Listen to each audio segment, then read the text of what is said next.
Taylor की लड़की जिसने अपनी मेहनत के दम पर शिक्षा हासिल की, बैंक में अच्छी नौकरी भी पाई, लेकिन फिर उसी अच्छी खासी नौकरी को छोड़ कुछ ऐसा किया जिसने केवल उनकी ही नहीं बल्कि 20,000 से भी अधिक महिलाओं की किस्मत बदल दी। नमस्कार, मैं हूं श्रुतिका चंद और सफलनामा में आज कहानी है हिम्मत की, जज्बे की, जुनून की। ये कहानी है कंचन पुरलेकर की। कंचन का जन्म महाराष्ट्र के कोल्हापुर में एक गरीब परिवार में हुआ था। उनके पिता एक सोशल एक्टिविस्ट थे और माँ एक टेलर। वो दोनों ही ज्यादा पढ़े लिखे नहीं थे, लेकिन फिर भी उनकी सोच अपने समय से काफी आगे थी। उनके विचारों का ही असर था कि बचपन से ही कंचन का दुनिया को देखने का नजरिया बाकी बच्चों से अलग रहा। खुद एक छोटी सी चौल में रहते हुए भी उनकी आंखों में हमेशा दूसरों के लिए कुछ बड़ा करने का सपना पलता था।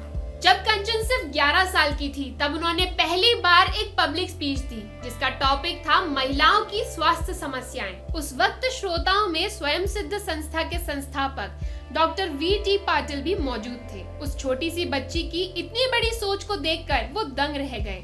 डॉक्टर पाटिल की संस्था महिलाओं के उत्थान के लिए काम करती थी और एक स्कूल भी चलाती थी। अब डॉक्टर पाटिल ने कंचन की शिक्षा की भी जिम्मेदारी उठा ली और उसे स्कूल में भर्ती कर लिया। कंचन ने भी बहुत मेहनत से पढ़ाई पूरी की और उसी स्कूल में पढ़ाने लगी।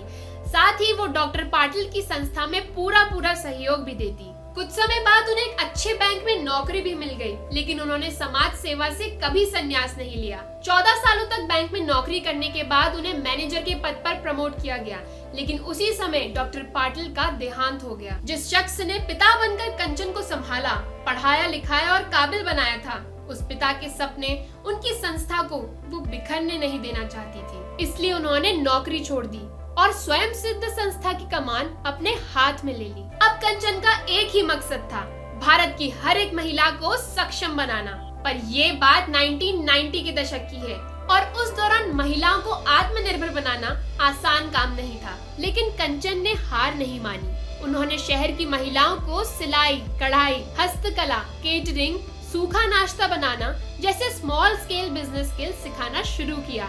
वही गांव की महिलाओं को वो मुर्गी पालन, मधुमक्खी पालन, जैविक खेती जैसी एग्रो बेस्ड स्किल सिखाने लगी। एक एक कर एक दूसरे के उदाहरण से सीखते हुए हर जगह से महिलाएं कंचन से जुड़ने लगी और आज कंचन की बदौलत शहर की कई महिलाएं अपना काम शुरू कर 2 लाख रुपए प्रति महीना तक कमा रही हैं। वहीं गाँव में भी महिलाएं अलग अलग तरह के काम शुरू कर 10 से 70,000 रुपए तक कमा रही हैं। 42 साल की उम्र में शुरू हुआ कंचन पुरलेकर का सफर अब सिर्फ कंचन का ही नहीं बल्कि हजारों महिलाओं का सफलनामा बन चुका है।